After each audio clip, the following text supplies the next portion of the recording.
São. Gente, boa tarde a todo mundo. Espero que todos vocês estejam bem. A gente está iniciando hoje a nossa quarta aula do curso sobre Durban mais 20, racismo, reconhecimento, justiça e discriminação no Brasil.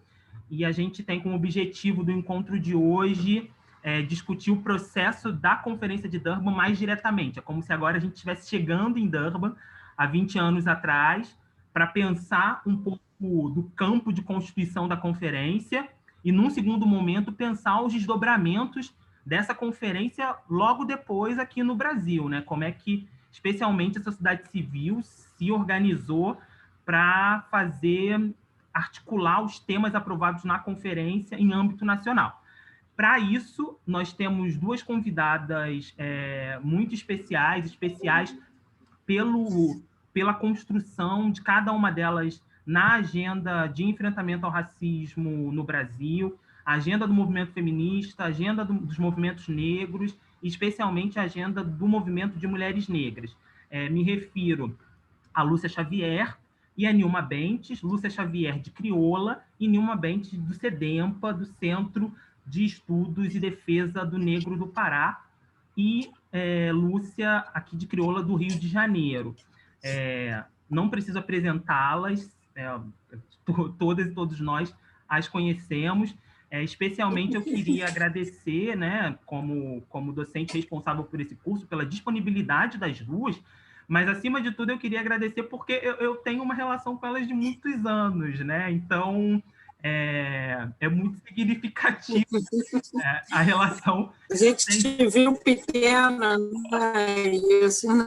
Eu ia falar isso, assim, Nilma e Lúcia me viram pequeno, então, assim, a gente tem uma relação de muitos anos, uma relação de minha mãe, minhas tias, então eu tenho muito carinho pelas duas, como ativistas, intelectuais e, acima de tudo, por compor muito do que eu sou, né? Acho que a primeira vez que eu fiz uma viagem, uma missão internacional no âmbito das Nações Unidas, eu estava com Lúcia. A Lúcia foi, de fato, e eu sempre que eu estou em algum espaço público com ela, eu faço questão de fazer essa menção. A Lúcia foi, de fato, uma inspiração e uma ativista central para a minha constituição nessa perspectiva de articular o ambiente internacional e o ambiente doméstico. E a Nilma, em tudo que eu tenho feito nos últimos anos, eu não tenho como não estar em contato com a Nilma, especialmente pela dinâmica central que a Nilma traz no que tange a perspectiva de território, de meio ambiente, de colocar o dedo na ferida. Por isso eu quero agradecer com muito carinho a disponibilidade das duas de estarem aqui com a gente hoje, compartilhando essa experiência que foi estar em Durban, né? Ambas estiveram na conferência, construíram esse processo como sociedade civil, e como a gente viu nas aulas anteriores, o movimento de mulheres negras foi central para que a gente tivesse uma conferência como se realizou. Por isso, e por muito mais, eu agradeço a participação de vocês. Nilma, bem-vinda. Lúcia, bem-vinda. Lúcia, a fala é sua, fique à vontade, eu vou subir a apresentação. Obrigada. Legal, obrigada. Eu queria primeiro dar boa tarde a todo mundo, dizer que é um prazer estar aqui nessa revisão de leitura sobre Durban. É claro que o que vocês vão ver aqui é só um caminho que também, sob o meu ponto de vista, ainda não está bem estruturada, exatamente porque eu ainda não comecei a pensar em Durban mais 20. Né? Na verdade, eu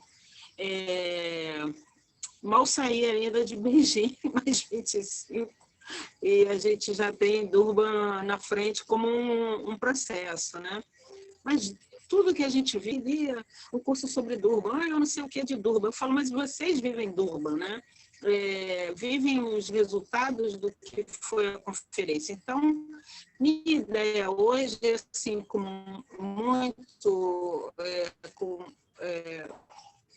muito fragmentos desse processo. Então, primeira coisa que eu queria lembrar a vocês que a terceira conferência não é um primeiro esforço das Nações Unidas para o enfrentamento do racismo.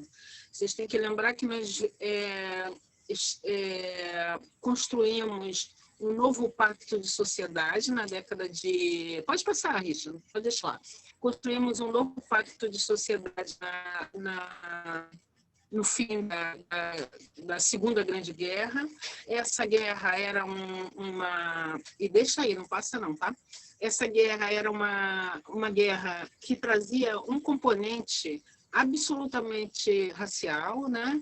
Era uma guerra onde se apresentava as dimensões da supremacia racial, era ali também que se apresentava a ideia da construção de um padrão de civilidade pautado, eu não vou falar na branquitude, mas nessa supremacia racial branca, e que não só diferenciava negativamente os grupos, mas já definia o direito de vida e morte desses grupos.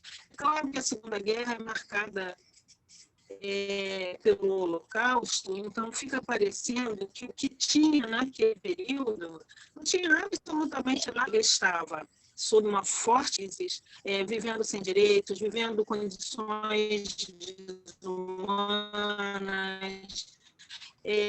sofrendo ainda com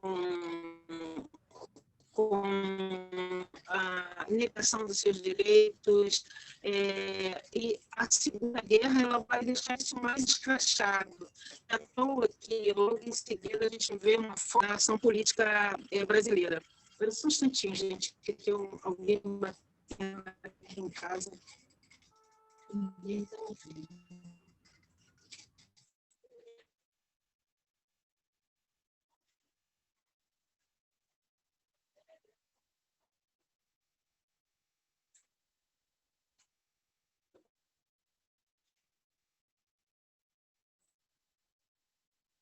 Vocês estão me ouvindo? Está me ouvindo? Alô, está me ouvindo?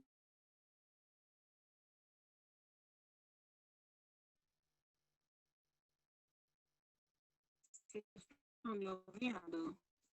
Isso, está me ouvindo?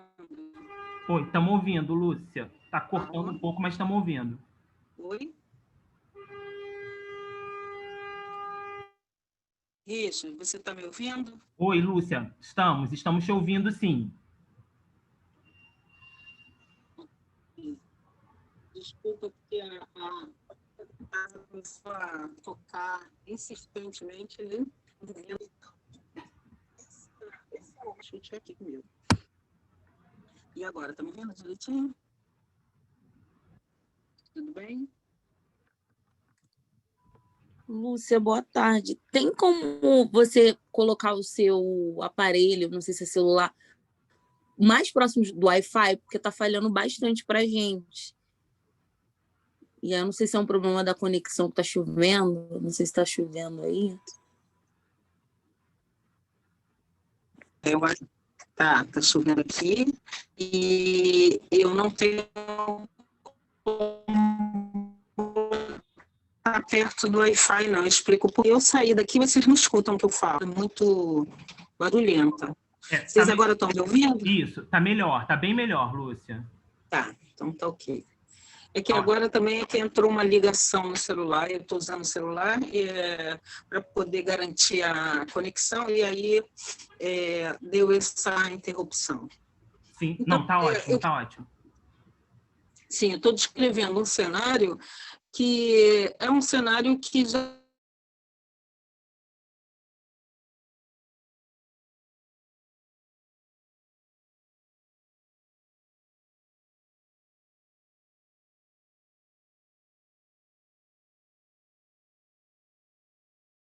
a ser tratado e debatido de diferentes formas, mas não quer dizer que ele desapareça, né? Ainda nós temos ainda o apartheid, ainda temos outras situações, inclusive colonialistas, que estão presentes, convivendo em conjunto com esses novos direitos que nascem pós-guerra.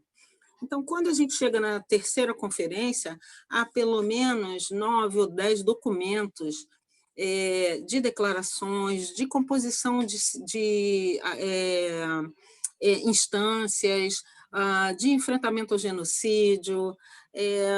Já teríamos passado a segunda conferência. Isso quer dizer que há um esforço de diferentes nações em enfrentar o problema, mas necessariamente não quer dizer que todos os processos que a gente apresenta hoje ainda como vigoroso no campo do racismo teria sido vencido.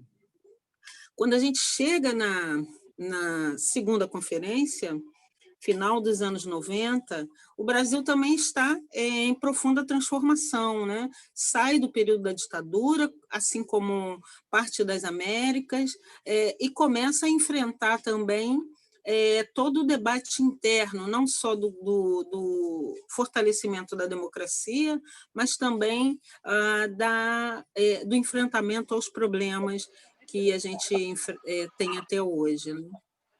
E o mundo, como estava? O mundo seguia em guerra, pequenas guerras, todas com uma base racial, né? A exemplo Palestina e Israel, mas também em alguns países árabes, algumas guerras civis, e tudo isso está nesse cenário do campo da relação racial. Há também, na década de 90, um conjunto de conferências que a gente chama conferências sociais, que vão tratar da questão da criança, da mulher, dos encarcerados, dos jovens em conflito com a lei, da questão racial. A segunda foi em 83, né? Você tem do clima, do ambiente. Então, você tem aí uma profusão de debates internacionais, né, que conjugam as agendas das Nações Unidas para o fortalecimento tanto da participação da sociedade, mas também dos Estados, no enfrentamento aos problemas de modo geral, né, dos problemas que estão presentes nessas sociedades e que também se apresentam como desafio para a vida em sociedade e para a continuidade do mundo e das economias e tudo mais, né? Nós estamos vivendo a era Bush, uma era complexa, não necessariamente de sua total responsabilidade, mas um sujeito também que começa a apontar um conservadorismo na política que poucos de nós tinha como enfrentar, né? Poucos países podiam enfrentar e poucos de nós tinham como enfrentar. Os Estados Unidos ainda era a marca do significado político, do crescimento ou do retrocesso de agendas sociais, exatamente porque o seu peso político, o seu peso econômico, e, sobretudo, pós-fim da perda da quebra do Muro de Berlim, torna-se uma nação que se coloca como central nas relações do mundo, né? Na centralidade da geopolítica. Ainda temos o apartheid, que começa a dar sinal de morte, mas que ainda não se revela, não revela seu fim, levando em consideração a justiça e nem a reparação. Ainda havia muitos cenários e muitos processos que envolviam o fim do apartheid, com uma ideia de que ele só alcançaria um patamar após a conferência. E quem vai propor a terceira conferência, já que chega ao fim as conferências desse ciclo social, né? O Brasil se arvora a propor a terceira Conferência Mundial contra o Racismo. E ela, então, na defesa do Brasil, ela passa a ser a última conferência desse ciclo social e começa, desde 98, os debates sobre diagnóstico, situação, metodologia, maneira de envolver as sociedades, como ela seria desenvolvida, né? Por isso, quando a gente olha a conferência, tem as conferências regionais, as conferências temáticas, todas em torno de Durban, até alcançar Durban, foram praticamente 3 anos ou mais de trabalho não só da sociedade civil, mas também dos governos para afinar discursos e processos. Pode passar, por favor. Pode passar, Richard, para mim? Estou passando aqui, só um minuto. Isso que eu corri disso, isso é super... Foi? Foi. E o que a gente tem no Brasil? A gente tem no Brasil um cenário muito importante. Fernando Henrique Cardoso, volta só um pouquinho, Fernando Henrique Cardoso é o presidente, um presidente que declara que o Brasil é racista, um presidente que, do seu primeiro discurso até o último discurso de encerramento do seu segundo mandato, vai trazer esse assunto como importante, mas um presidente medíocre nas soluções. E ele vai, após a Marcha Zumbi dos Palmares, que ocorreu em 1995, criar um grupo de trabalho interministerial para tratar da pauta de políticas para a população negra. Essa é a sua primeira iniciativa em termos de tudo que ele vinha falando o tempo inteiro. Os debates, nessa época, Nilma deve lembrar bem, eram bastante tensos, porque não tinha só o debate do racismo e das iniciativas, mas de tudo que gira em torno desse processo, né? Então, essa coisa de ter o pé na cozinha vem daí, desse debate. Sempre tinha alguma coisinha que resvalava nessa história de Fernando Henrique, em que pese que ele declaradamente informa que o Brasil é racista e que é necessário atuar contra esse racismo, né? Milton Santos tinha uma frase muito utilizada para definir o Fernando Henrique, que era a seguinte: ele dizia que o Fernando Henrique era um sociólogo que estudou na Sorbonne, dando uma palestra numa universidade na Índia sobre o racismo no Brasil. Quer dizer, ele não parecia o presidente e nem tomava as atitudes que eram necessárias serem tomadas. Mas, quando a gente olha a história do enfrentamento ao racismo, ele cumpre um papel importante justamente por causa não só das suas declarações, mas também por aceitar, deixar permear-se por políticas, ou por ideias, ou por debate acerca da questão racial. Então, quando nós iniciamos o processo de Durban, estamos sob a égide do governo Fernando Henrique Cardoso, o que vai nos favorecer em tese, e também vai nos oferecer também outros instrumentos. Então, a gente vê nascer a própria comissão que vai acompanhar a Durban, né, das autoridades e personalidades. Há aí um desenho de políticas públicas construída por esse grupo de trabalho interministerial, e há um presidente que declara veementemente que o país é racista. Pode passar. Pode passar aí para mim, por favor.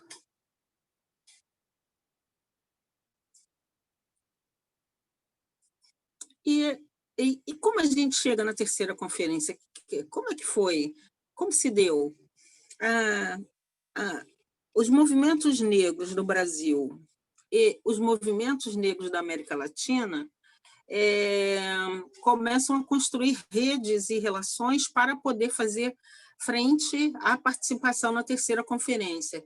Quer dizer, é nesse período, pela primeira vez, que uma conferência contra o racismo, das duas anteriores, abre a sociedade civil para dizer o que pensa, para trabalhar os seus interesses e os seus temas.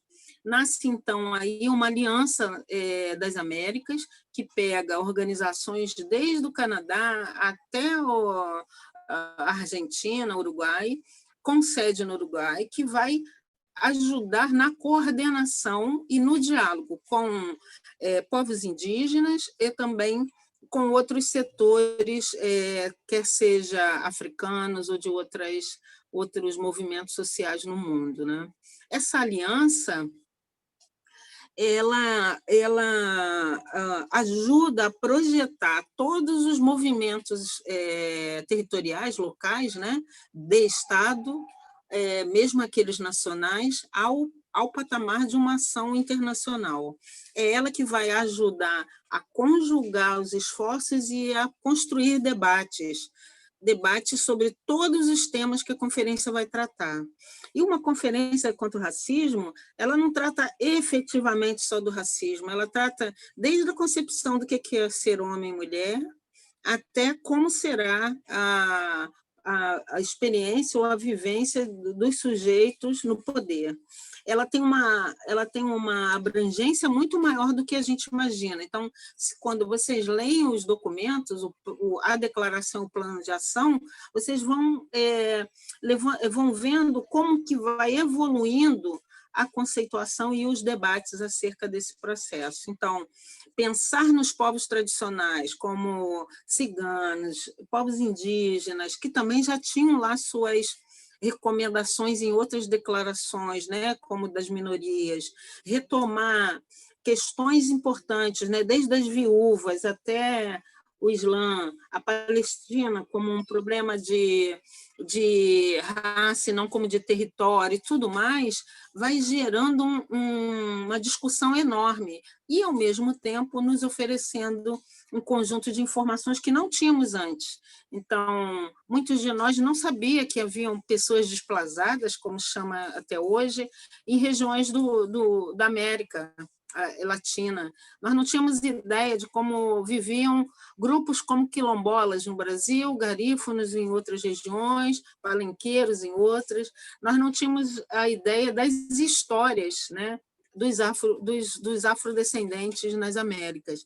E, inclusive, a construção de conceitos. Afrodescendente é um conceito cunhado nessa perspectiva, porque um se chamava negro, outro afro, outro preto, e, ao final, quem éramos nós? Descendentes de africanos, que vivemos o tráfico transatlântico. E isso faz toda a diferença, porque descendente de africano é todo mundo que nasceu na África e pode estar vivendo em outro lugar, mas nós somos marcados pela experiência do tráfico transatlântico.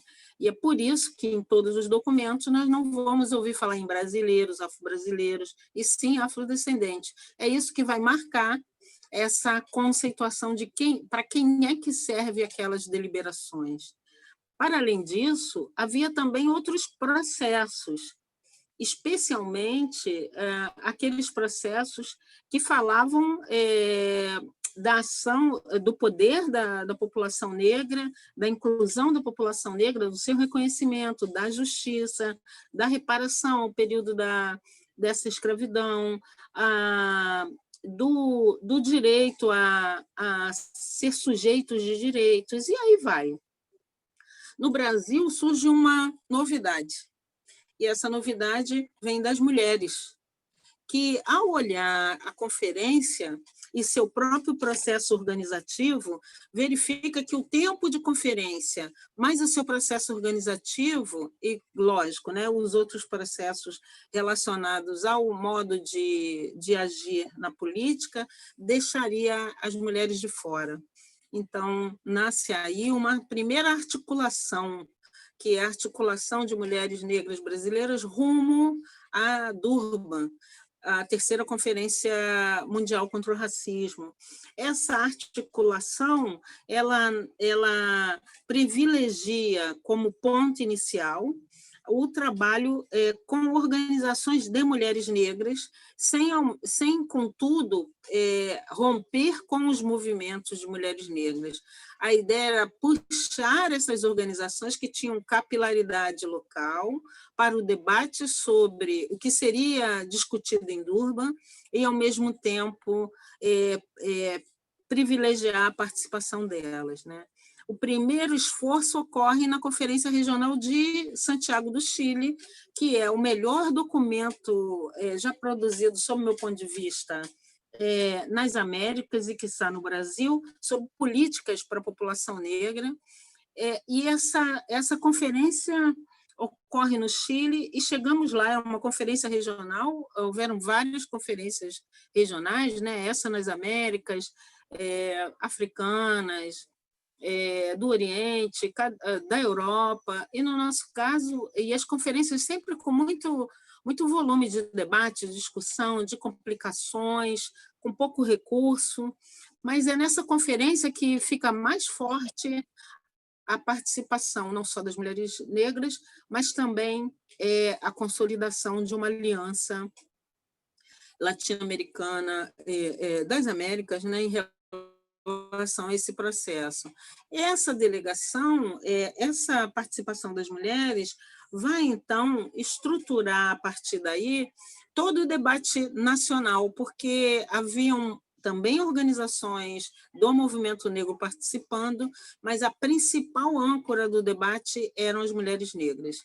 E elas também vão rever a sua participação através da rede de mulheres negras da América Latina e do Caribe, né? E aí, ao chegarem, essas conferências tiveram várias etapas, discussão com a sociedade civil, discussão com grupos especiais como povos indígenas, como ciganos, discussão com governos, pressão a governos, tanto locais quanto internacionais. Então, de repente, você tinha um trabalho em grupo no Chile e daqui um pouco você estava lá conversando com os seus ministros para poder ampliar a participação de negros, de trazer os dados, né? Isso tudo gerou nessa região uma série de discussões sobre censo, sobre políticas de saúde, sobre políticas de direitos, sobre enfrentamento da LGBTfobia, porque ainda tinha muitos países nessa região que tinha uma política contra a população LGBT, ainda deixamos 2 países ainda com essa mesma política, né? E também havia um debate sério sobre a ideia de raça e racismo, que permeou todo o processo até a conferência. E aí, em 2001, depois de um longo processo que durou, no nosso caso, né, de 99 até 2001, entre reuniões regionais, reuniões internacionais, reuniões de acompanhamento dos governos na decisão do documento, porque um documento, quando chega em 2001, ele está bastante mexido, ele vai para muitas revisões, ele tirado de ordem, um dia seguinte um governo diz eu não assino isso, volta tudo para trás, né? Então esse debate, no nosso caso, incidência política o tempo inteiro, você lê o documento e incide, né? Vai nos empurrando até 2001 em Durban. Antes, porém, numa das últimas reuniões de governo para o fechamento do documento base para a Conferência de Durban, há um encontro entre as organizações negras do mundo com os africanos, um caucus de africanos e afrodescendentes. Um caucus muito importante, um caucus que vai... aliás, para mim tem um outro mais importante, mas esse cálculo ele revela as dinâmicas do racismo no mundo e, inclusive, os processos de invisibilidade do que significou o tráfico transatlântico. Então, muitas organizações africanas achavam que nós vivíamos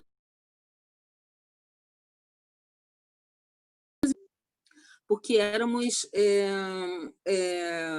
migrantes, não que tivéssemos vivido um tráfico tão pesado, com a participação de praticamente todo o continente, né, em relação a esse crime contra a humanidade, né, que é outro tema muito debatido em Durban, se o tráfico transatlântico foi um crime ou não de lesa humanidade.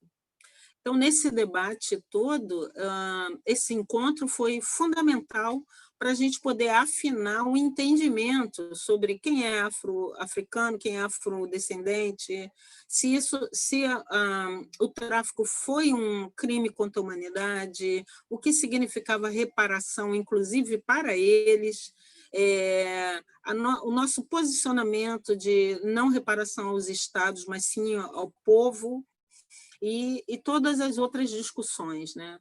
Só cabe lembrar também que nós fizemos um cálculo muito importante, que é o cálculo das mulheres.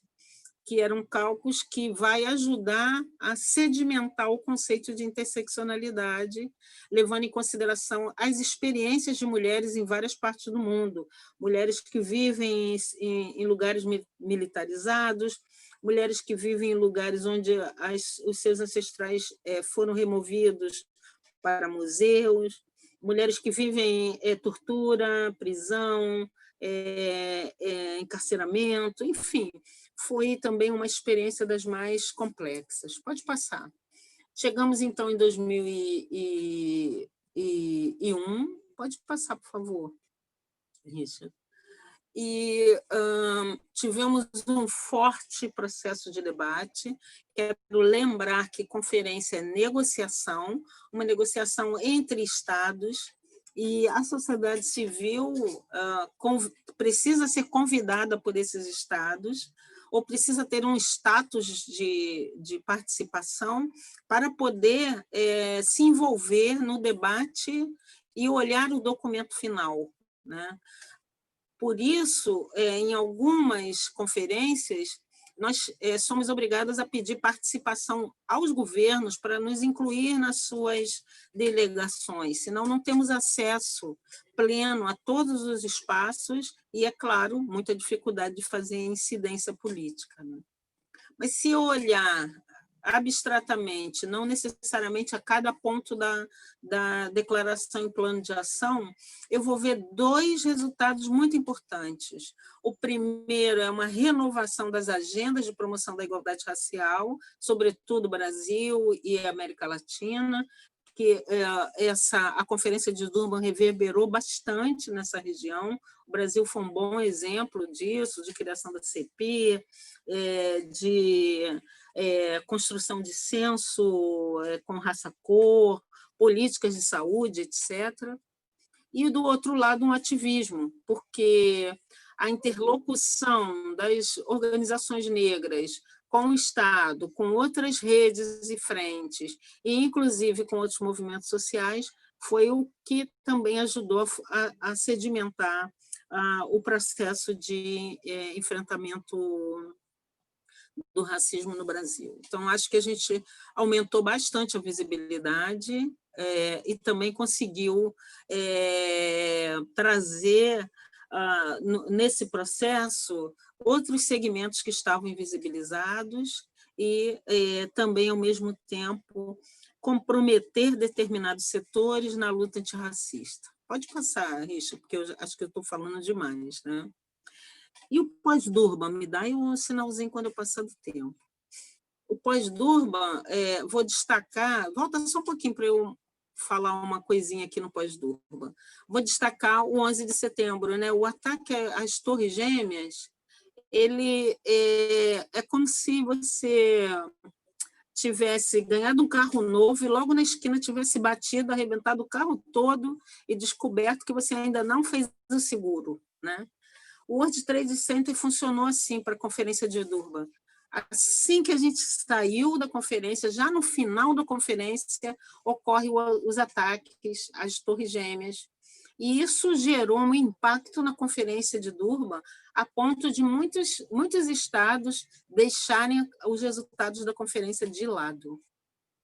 E é claro que não foi só por causa do World Trade Center. Tinha aí o debate entre Israel e Palestina, tinha as discussões entre muçulmanos e cristãos, neoliberalismo e agenda social, tinha aí o impacto dos processos entre Ocidente e Oriente, e aí efetivamente uma radicalização do racismo, da xenofobia no mundo, exatamente também porque se amplia a migração, se amplia a fome, a violência, a mudança de poder, porque tudo que se movimenta nesse período está em torno do poder e também do enfrentamento das crises que, ao longo do tempo, vão surgindo em torno do processo capitalista, né? Não que crise para o processo capitalista seja o fim, mas são mudanças muito radicais que a sociedade vive muito, né?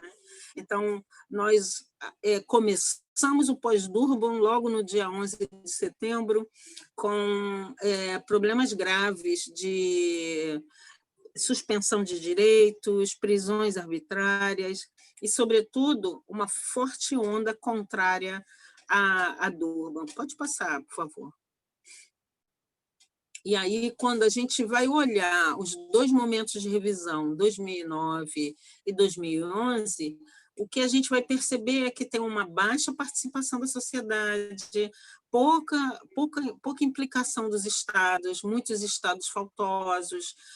Todas as duas revisões, quase que foi necessário fazer chamada para saber se tinha quórum para a participação da revisão de Durban, poucos resultados na maioria dos países, muita polarização, muito debate em torno das questões raciais, olhando efetivamente essa questão entre religião, entre raça-cor, entre migração, entre poder, né?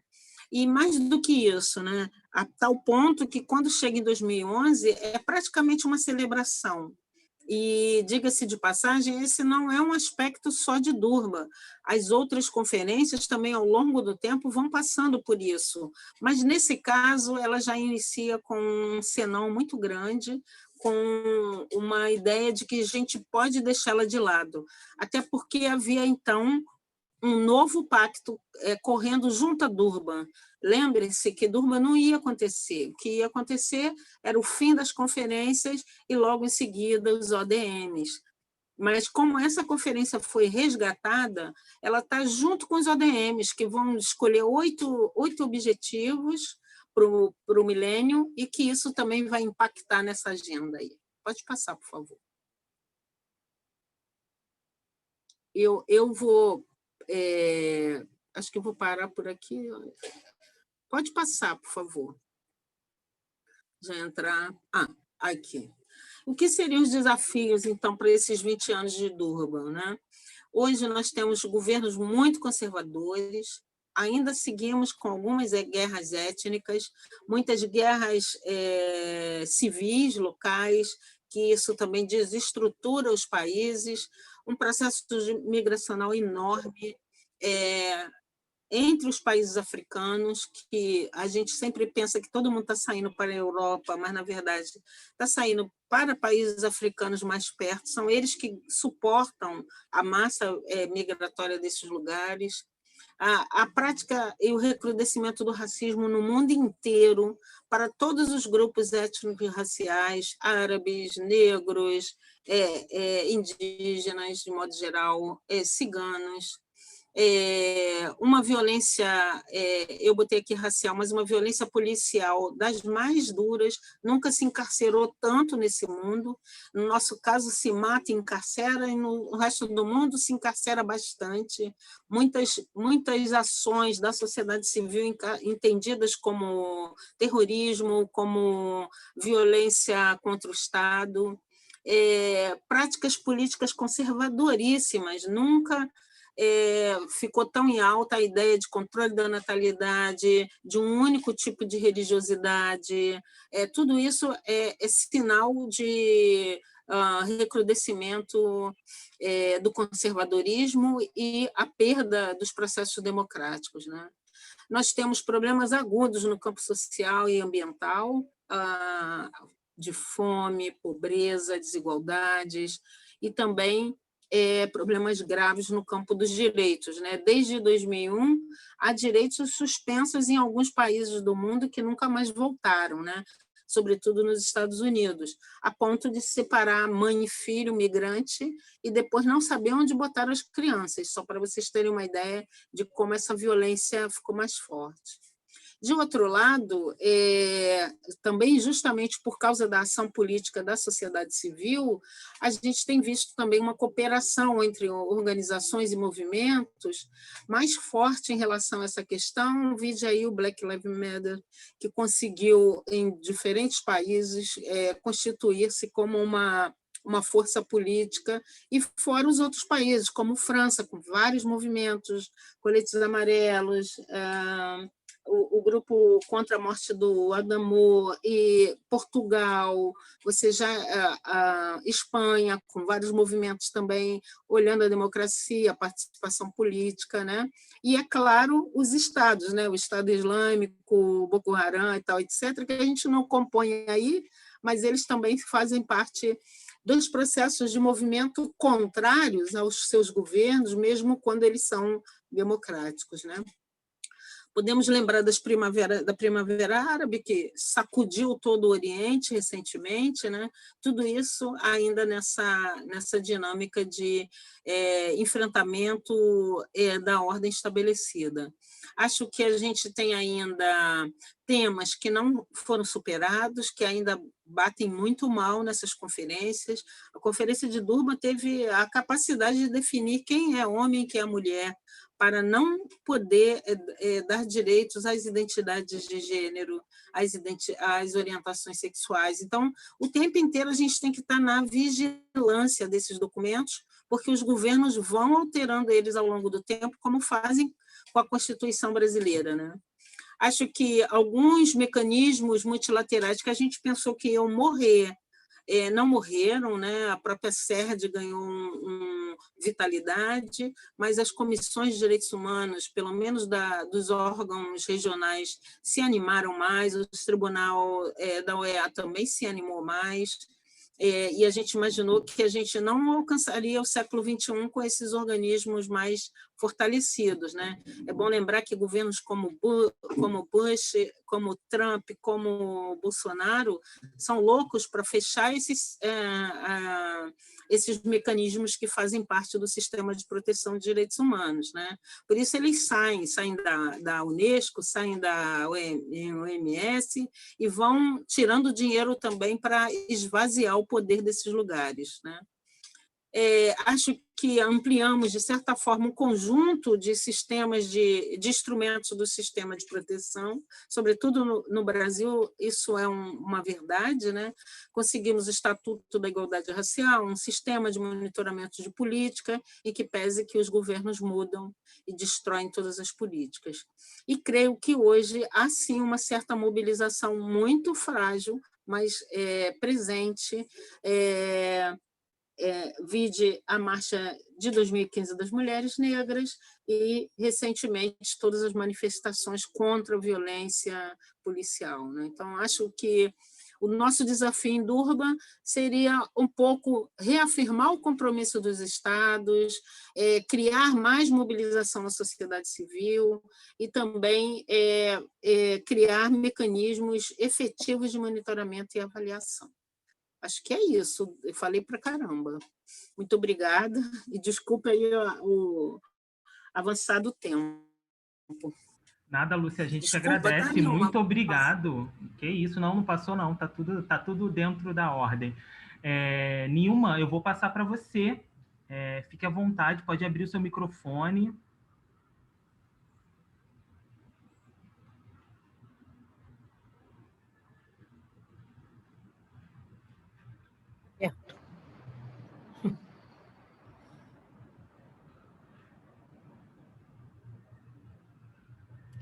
Estamos te ouvindo, Nilma.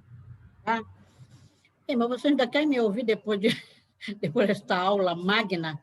Iremos. Isso é uma aula magna, né? Dizem, Nilma, você é minha capa, não corra. Eu não gosto desse negócio de magna, de rei, nem desse negócio de africano também, de faraó, que eu sei que matou um monte de gente para lá e foram escravizados. Mas depois dessa aula magna, eu acho particularmente que eu já vi uma vez, isso não é uma live, parece que é uma aula, né? Mas eu já vi uma live que eu fiquei meio chocada, porque o professor fez uma explanação tão rica que a moça, coitada, que veio depois, realmente nada a dizer. Eu estou nessa situação no momento.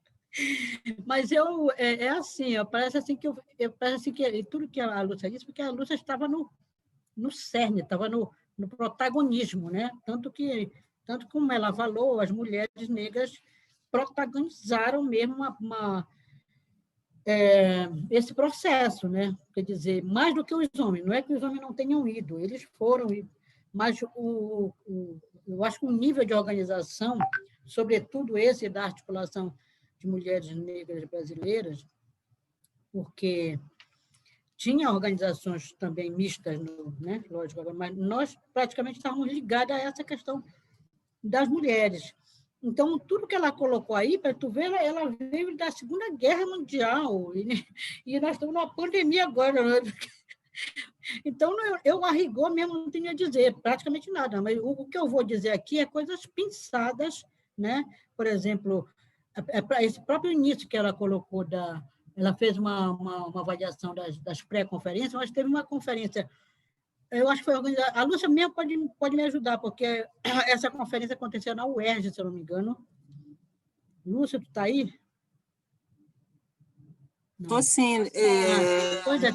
São as nacionais, Eu falei pouco dos nacionais. Isso, uma conferência Benedita nacional. era governadora e teve essa reunião no Rio de Janeiro, e foi pouco antes da reunião, e que os professores, eu acho que os professores do Rio de Janeiro entraram em greve, se não me engano, e queriam avançar para cima de nós estando numa pré-conferência para Durban, e os funcionários do Rio de Janeiro resolveram invadir o nosso auditório, e eu posso dizer que eu até queria que eu soube que tem gente que talvez tenha gravado, mas que foi uma porrada, realmente uma porrada na porta do auditório.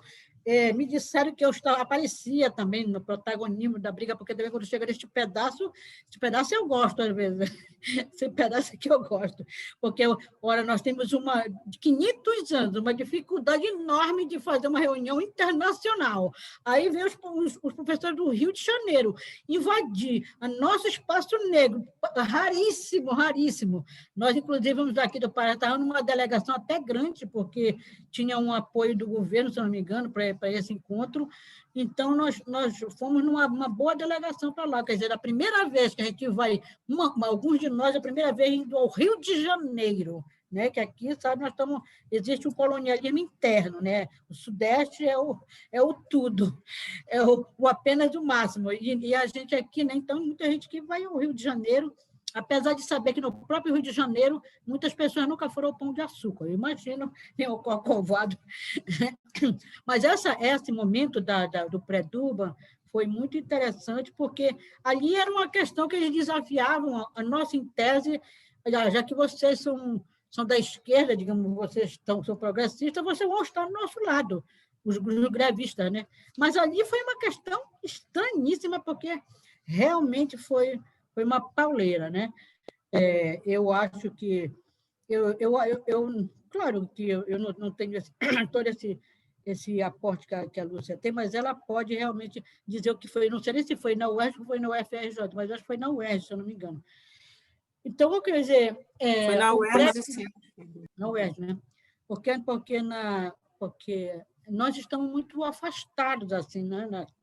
Aqui, para dar uma ideia de quanto a nossa preparação aqui foi completamente diferente, que eu, particularmente, me guiei muito mais pelo relatório de Belágio, que era da Europa, se não me engano.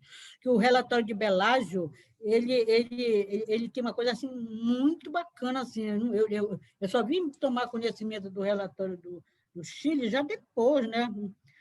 Depois de tudo, já até depois de acontecer Durban, né?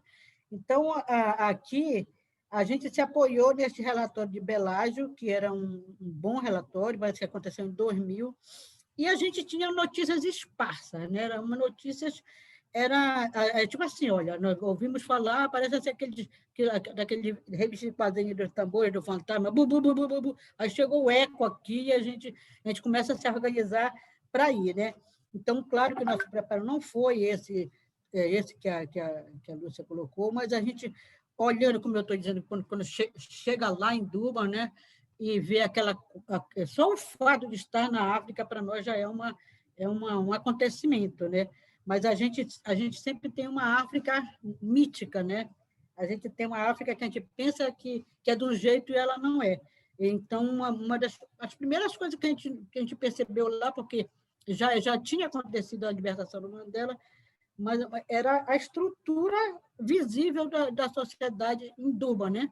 Ou seja, por exemplo, nós estávamos no hotel, mas o dono era branco, os empregados intermediários eram indianos, tá? Todos eram indianos, e os negros talvez estivessem na cozinha da cozinha. Ainda tinha umas espécies de Bantustão, que eu achava que era parece que era um bairro chamado Natal, se eu não me engano, eu acho que era, que eu acho que até cheguei aí, porque também era uma dificuldade da gente se deslocar, não só porque tinha os compromissos, né? Mas também eu ainda tinha uma particularidade, que eu tive um problema no joelho aqui e fui batida para lá, né? Mas eu fui capengando, mas fui. Então, lá foi uma coisa assim, super importante. Claro que quem sabia inglês tinha muito mais facilidade, e a gente via que como eu sou dos bastidores, eu via algumas pessoas brancas daqui do Brasil que adoravam entre si falar inglês só porque a gente não falava, eles não sabiam quem estava falando. Eu não digo os nomes das pessoas, mas eu sei quem são. Eles ficavam... Era uma coisa impressionante. O racismo brasileiro é uma coisa maluca mesmo. Então, nós tínhamos... Hoje dá para perceber que o fato do Mandela e do Tutu, de fato, não terem conseguido, né, naquele processo do apartheid, né, da tentativa de acabar, porque até hoje não acabou, eles não tiveram sucesso em implantar a justiça restaurativa, que era e é uma inovação muitíssimo importante, que eu acho, embora eu seja uma pessoa difícil de perdoar, entre aspas, mas eu acho que a proposta da justiça restaurativa que eles tentaram colocar lá não era para fazer do jeito que eles fizeram, porque eles acabaram fazendo tipo cristianismo. Era uma justiça restaurativa em que os envolvidos dialogavam, mas tinha uma compensação, e que eles não fizeram isso. Eles acabaram cristianizando o Ubuntu, no caso, pelo que eu entendi, mesmo já depois, eles, em tese, eles falharam porque viraram cristãos total, em plena questão do apartheid da África do Sul. Foi meio ruim, digamos assim. Quer dizer, a expectativa de não ver o Mandela era um pouco frustrante, mas dava para ver os países que são prepostos de outro, né? Você não aparece, mas você manda o seu preposto. Hoje, quando a gente sabe da crueldade que a Bélgica praticou, aquele Leopoldo lá, que comprou um pedaço do Congo, quando a gente sabe que teve aquele massacre, o pré-holocausto na Namíbia, que a Alemanha fez, a própria Itália... a gente vê, assim, só de olhar, às vezes, a gente olhar os documentários sobre essa época, é chocante, você não precisa sair de casa, é só olhar os documentários na TV que você fica chocado da crueldade que os europeus incidiram na África de uma forma horrorosa mesmo. E dá para a gente saber que foram eles, de fato, que não... a rigor, que inventaram praticamente esse tipo de violência impressionante. Nós, de fato, uma vez eu vi uma matéria nesse processo do George Floyd, parece, uma pessoa diz: vocês ensinaram a gente a ser violento, entendeu? E realmente, quem inaugura esse tipo de violência são os brancos. Então, é uma questão muitíssimo... que a gente porque nós somos acusados de ser violência, de ser tudo, né? Mas a violência que eles praticaram, inclusive, eu acho que um dos resultados de Durban, quase que imediato, parece que foi o Reino Unido reconhecer o direito, recolocar o grupo dos Mau como protagonista da independência do Quênia, né? Então, super estranho para nós, porque nós ainda não conhecemos, de fato, a história, nem nossa, nem da África, quase estamos engatinhando nesse pedaço, né? Então, mas a gente, quando vê, e, inclusive, há um descolamento entre a proposta da África, dos africanos, e as propostas dos afrodescendentes, como a Lúcia está dizendo. Só recentemente há um certo entendimento sobre isso, porque nós estávamos iludidos de que os africanos sabiam a nossa história, e eles não sabiam nada. E eles têm outras motivações. Tanto que eu acho que relatei no escrito que eu fiz, que ao ver a fala da Winnie Mandela e da Angela Davis, claro que a Angela Davis dizia tudo que a gente sentia e a Winnie Mandela era outra pessoa, né? Era outro caso. Tanto que não só na Induba, mas eu acho que em vários espaços internacionais há um conflito, né, na questão dos afrodescendentes e dos africanos. Agora, eu acho que somos nós que temos mais dever de compreender eles, parece, porque realmente eles aqui seriam, eles lá eram os indígenas daqui, praticamente, né? Eles foram invadidos lá, e aqui seriam os indígenas. Eles são lá. Então inclusive, quando entra essa proposta de decolonial, dá para entender a diferença, porque lá, quando eles quiseram acabar a colonização, tipo assim, dependência dos países, é muito diferente do que é aqui. Porque aqui, mesmo que tenha sido feita uma tal independência, parece aquela história da estrela, né? A estrela que a gente vê no céu. Elas não existem mais, mas a gente vê. Então, o colonialismo está impregnado na gente de uma forma tal que a gente precisa, hoje em dia, falar nessa tal decolonialidade. Eu, como sou uma pessoa muito... Não dá nem para explicar. Eu fiquei muito puta, diga-se de passagem, porque todas as vezes que entra o caso de Israel-Palestina, em qualquer espaço de coisa que fala de racismo, aí só sobra ele. Não debate mais essa questão que nos afeta, que é uma questão fenotípica. Tanto indígenas como negros ficam de fora, porque o debate geopolítico e bíblico, que eu chamo, ele toma conta de qualquer espaço. Então, você imaginar, por exemplo, só no Brasil nós temos praticamente 110 milhões de pessoas, né, negras, só no Brasil, mais ou menos. E o Israel palestino, o Israel tem 8 milhões de pessoas, o palestino 5 milhões, em termos de quantidade. Isso é um absurdo, eles dominarem todo o tempo esse debate. Eu, inclusive, faço várias perguntas a várias pessoas, como é que a gente pode tentar que a ONU separe essa questão que a gente fala de racial dessa questão israel-palestina, porque isso nunca vai subir, vai fazer com que a gente sobressaia.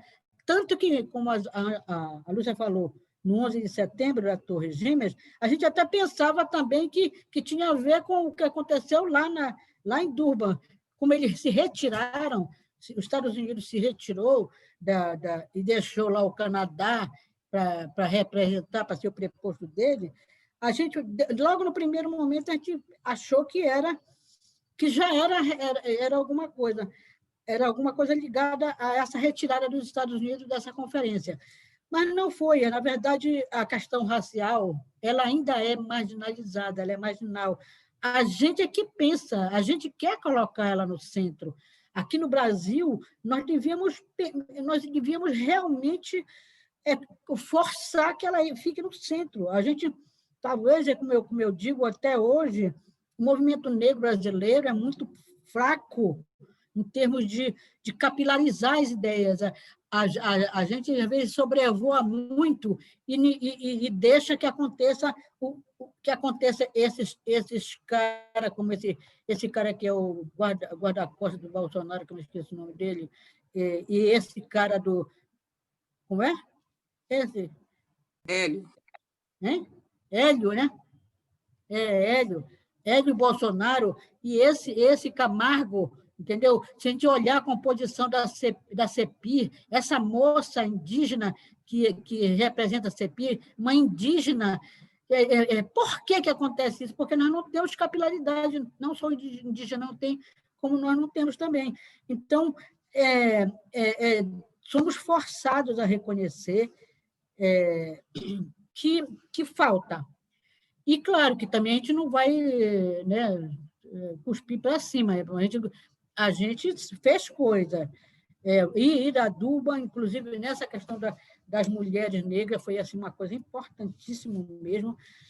Não há como aplacar o desdobramento. Inclusive, ele foi forte no Fórum Social Mundial que aconteceu em 2009 aqui, porque a rigor foi a primeira vez que entrou a questão racial no sentido de negros e indígenas daqui da Amazônia. Os paulistanos e paulistas e o pessoal aí do Sudeste, vocês, sei lá o quê, vocês vinham para cá pensando numa coisa, vinha com Gramsci na cabeça, e aí chegava aqui tinha o pessoal, os indígenas. Eu chegava a dizer numa reunião, olha, vocês podem entender de Gramsci, de tudo, agora de indígena e de negro na Amazônia vocês não entendem nada, porque era um absurdo o que eles queriam que os indígenas fizessem nos seus num formato, né? Um formato que já vem pronto e que, no fundo, a gente acabou fazendo uns choques, né? Teve muito choque, choque incrível, choque cultural dentro do Brasil, né? No Fórum Social daqui. Isso foi realmente um reflexo, já foi um reflexo de Durban, porque, de qualquer maneira, Durban ele deu estimulou uma autoestima coletiva, de alguma forma, porque a delegação do Brasil foi muito forte. Eu mesma vi tão animada de lá que eu não sei como foi que eu participei de uma caminhada lá que eu virei a Vilma da Portela, como eu disse assim, eu passei com a bandeira brasileira de cima para baixo, de baixo para cima, os africanos queriam tirar foto comigo, eu deixava, foi uma loucura, eu estive lá, eu fiquei em mim mesma pela primeira e única vez até agora, hein? Eu nunca estive naquele momento, naquele lugar, só ali. Foi um incrível. Eu não sei dizer se tem a coisa transcendental, se não tem, não faz mal. Mas foi importante por causa dessa autoestima também, que a ampliação da autoestima impulsiona, de qualquer maneira, a gente a fazer mais coisas, né? Então, o Fórum Social Mundial daqui foi importante, como também depois o Fórum Social lá em Porto Alegre, no qual a gente praticamente anunciou a Marcha das Mulheres Negras, também foi importante. Então, Durban, ele tem muita coisa para ser escrita, como a Lúcia disse, porque a gente considera os 20 anos para o ano, né? Não é este ano ainda. Eu acho que a Lúcia ainda está se preparando. Imagina vocês o que ela vai dizer quando ela crescer aí nesse tempo. Se ela já disse tudo isso agora, imagina depois, né? Então, o que eu teria a destacar é sempre essa questão, por exemplo, quando a gente vê esses rebatimentos aqui, dessa questão atual, digamos, aqui, por exemplo, que essa questão do agronegócio é muito forte, quando as ONGs, a Lúcia, quando falou da cooperação internacional, eu lembro, eu acho estranho, porque a cooperação internacional, eu, inclusive, participei de um debate recente, que às vezes a gente tem que cobrar que a cooperação internacional ela acha lá no país dela para impedir que eles venham para fazer as cagadas que eles vêm fazer aqui. Então, o que eles apoiam a gente é insuficiente para a degradação que eles causam aqui. Agora, só de a gente pensar na Bayer, por exemplo, na Bayer, que diz que a Bayer ela vende o agrotóxico, e ela vende o remédio para curar a doença do agrotóxico. Cara, ela causa a doença e ela vende o remédio para curar a doença. Isso é uma coisa horrível, entendeu? Então, as agências de cooperação da Alemanha deveriam ser impulsionadas fortemente a impedir. Claro que é bom que ela apoie a gente aqui também, é evidente, né? Mas que eles fizessem um processo de de impedir que eles venham para cá, porque o pessoal do agronegócio diz, olha, o agronegócio hoje, inclusive, é o que sustenta o Brasil, mas o agronegócio eles não fazem a conta das externalidades que ele deixa. Quem paga a poluição dos rios, dos garimpos, do desfloramento, do desflorestamento, quem paga isso? Quem paga as doenças que são derivadas disso tudo? É o Estado. Então, eles ganham limpo isso. Né? Então, eu acho que essas discussões ela não está realmente nesse bojo do que nós estamos conversando aqui do 20 anos, mas ela é um reflexo, porque eu, pelo menos, acho que sou da ala, como eu digo, eu sou da ala, que eu não sei nem se tem essa ala, mas eu sou da ala que acha que tudo está ligado a tudo. Né? Então, eu sempre dizia, muito antigamente, para algumas pessoas aqui na Amazônia, que quando afundava um navio lá na Arábia, o preço do querosene aqui na tribo do Ticuna alterava, entendeu? Para fazer essa ligação, praticamente, para mostrar mais ou menos o que é isso. Então, eu acho que a Lúcia já falou quase tudo, essa questão do desdobramento, ou seja, a questão do CEPI é uma coisa importante, porque do estatuto, inclusive, porque dentro dele vem aquela lei também do concursos públicos, que eu acho importantíssima, e a gente vai ter que rever agora em 2024, né? Eu estou preocupada com essa revisão, porque esse Congresso é estranho, eu acho que a gente vai ter que, se eles tentarem, nós vamos ter que fazer uma revolução, nós vamos ter que quebrar tudo, não há chance, se eu estiver vivo antes de 2024, se eles quiserem retirar as cotas, a gente vai ter que segurar mesmo, entendeu? De alguma forma, porque nós estamos assistindo, né? O movimento negro está vendo o pessoal matar, encarcerar, está vendo o homem lá do Carrefour matar o cara, aí nós estamos tudo numa light, parece assim, estão matando as crianças, e aí cadê o movimento negro? O que está fazendo? Não, porque nós não podemos nos igualar a ele, mas nós vamos deixar que isso aconteça assim, vamos ficar assistindo? Não dá para isso. Eu acho que a gente vai ter que fazer uma coisa mais incisiva, novamente.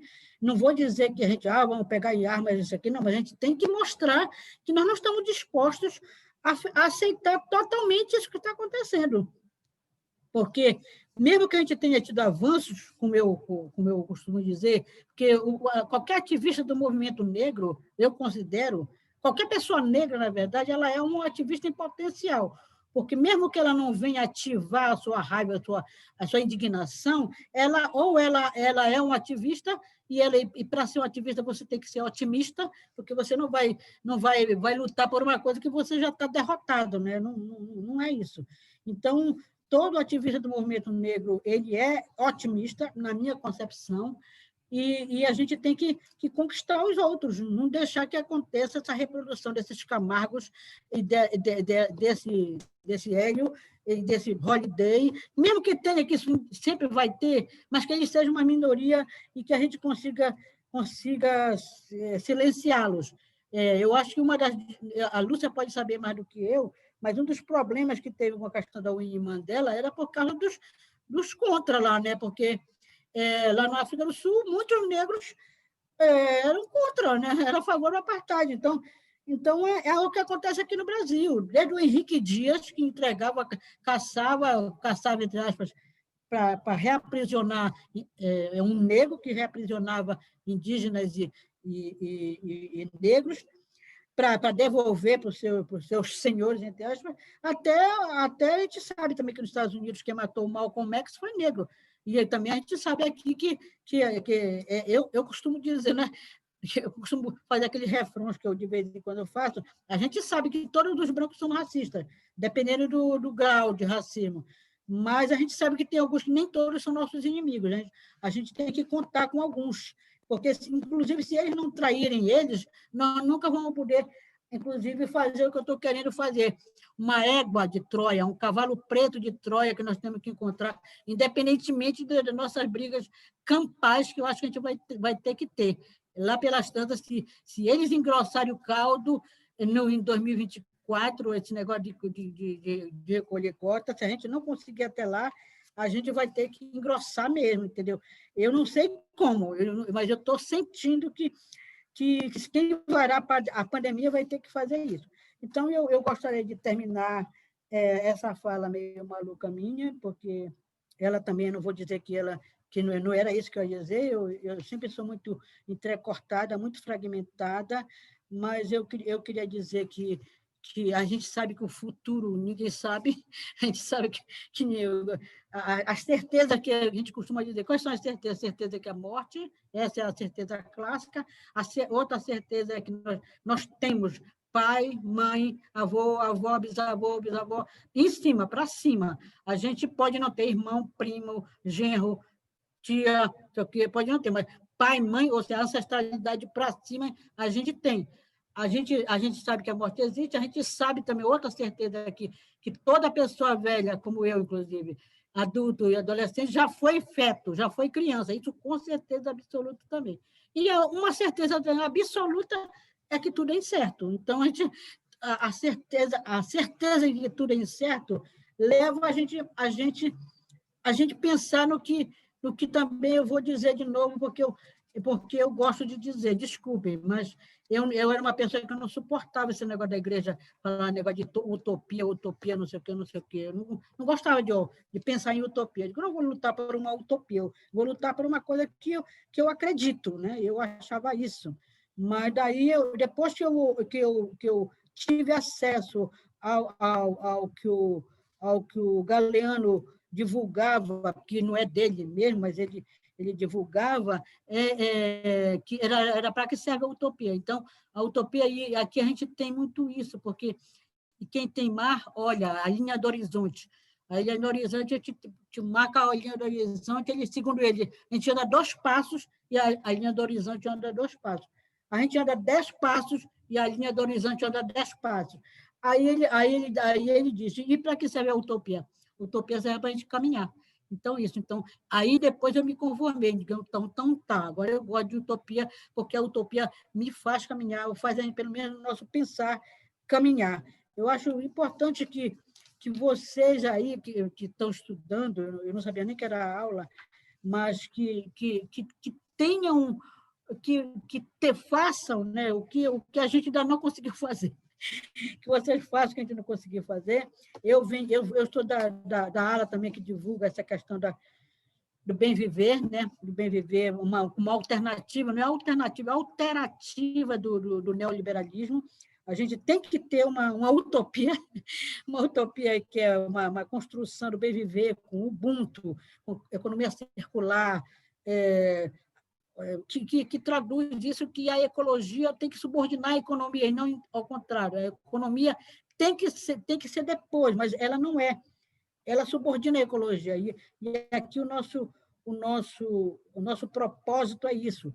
E que mudança de paradigma que também eu venho divulgando, que é mudar para o paradigma do cuidar. Cuidar de si, cuidar dos outros e cuidar do planeta.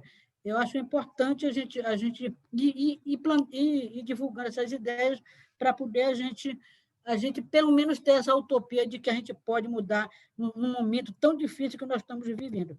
Eu agradeço, inclusive, ao pessoal e ao Richard, né? Eu acho que a Léa chama ele de Piau. É Piau, é? Ele está aí, tá? Tô sim, Nilma. É piá. Criança no Paraná é piá, isso mesmo. É piá, pois é. Então eu agradeço ao piá e um abraço para todo mundo aí, viu? Axé para nós, no Zungo. Obrigado, Nilma. Quando eu digo que elas me conhecem desde pequeno, é verdade mesmo.